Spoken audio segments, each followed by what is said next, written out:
ಬರೀ ದೇವಸ್ಥಾನ ಮಾತ್ರ ನಾವು ವಾಸ್ತುಬದ್ಧವಾಗಿ ಅಥವಾ ಶಾಸ್ತ್ರಬದ್ಧವಾಗಿ ಆಗಮಶಾಸ್ತ್ರ ಪ್ರಕಾರ ಅಥವಾ ಅದಕ್ಕೆ ಸಂಬಂಧಪಟ್ಟತಕ್ಕಂತಹ ರೀತಿ ನೀತಿ ರಿವಾಜುಗಳಲ್ಲೇ ನಾವು ಕಟ್ಟಿರೋದಿಲ್ಲ. ಒಂದು ವಾಸ ಮಾಡತಕ್ಕಂಥ ಮನೆನೂ ಹಾಗೆ ನೋಡಿರ್ತೀವಿ ನಾವು.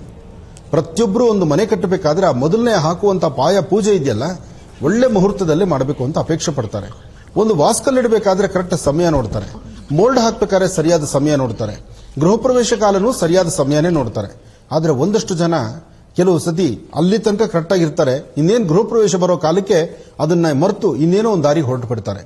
ಅದಕ್ಕೆ ಕೆಲವು ಪರಿಸ್ಥಿತಿ ಏನಾಗಿರುತ್ತೆ ಗೊತ್ತಮ್ಮ, ಪ್ರಾರಂಭದಲ್ಲಿ ಎಲ್ಲ ಜೋಶಲ್ಲಿ ಇರ್ತಾರೆ, ಇನ್ನೇನು ಮನೆ ಕೆಲಸ ಕಂಪ್ಲೀಟ್ ಆಗಿ ಮನೆ ಗೃಹ ಪ್ರವೇಶ ಮಾಡಬೇಕು, ಆ ಮನೆಗೆ ಹೋಗೋ ಯೋಗನೇ ಇಲ್ದಂಗೆ ಆಗೋಗ್ಬಿಡ್ತಾರೆ.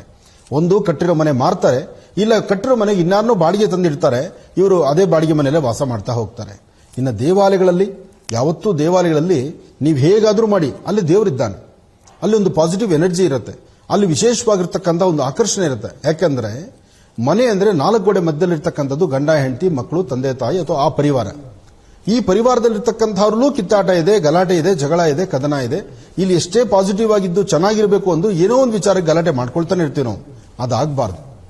ಆ ಕುಟುಂಬ ಮನೆಗೆ ಒಬ್ಬರಿರಲಿ 10 ಜನ ಇರಲಿ, ಎಲ್ಲರಲ್ಲೂ ಹಸನ್ಮುಖಿತನ ಬೇಕು, ನಗುಮುಖ ಬೇಕು. ಅದಕ್ಕೆ ನನ್ನ ಕಾರ್ಯಕ್ರಮದಲ್ಲಿ ಸಾಕಷ್ಟು ಬಾರಿ ಹೇಳ್ತೇನೆ, ಮನೆ ಹೆಣ್ಣು ಮಕ್ಕಳು ಹೆಣ್ಣೊಬ್ಬಳು ಕಲಿತರೆ ಇಡೀ ಕುಟುಂಬ ಕಲಿತ ಹಾಗೆ. ಹೆಣ್ಣು ಮನೆಯ ಕಣ್ಣು.